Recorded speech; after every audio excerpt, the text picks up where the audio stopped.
Assalamualaikum warahmatullahi wabarakatuh. Sampurasun. Perkenalkan, nama saya Azmira Febriani dari kelas A.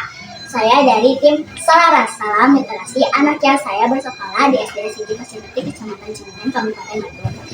Pada kesempatan kali ini saya menerima tentang literasi numerasi, yaitu tentang majalah Hibar edisi khusus tekstur bedas terbaru dengan menggunakan teknik fishbone.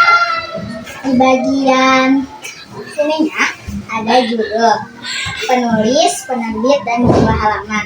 Judulnya adalah Bakal Kejujuran. Penulisnya adalah Winda Marliana SPD. Penerbitnya adalah Hibar Independen. Jumlah halamannya ada 48 halaman. Apa Tio yang memilih untuk jujur? Kenapa dia memilih untuk jujur? Karena akan mendapat dosa dan dimarahi oleh guru. Bagaimana dengan cara tidak berbohong?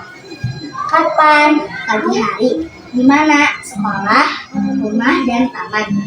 Siapa tokohnya? Tio, Mama Tio, Ibu Guru, Intan, dan teman-teman Tio. Di bagian kepala ada hikmahnya.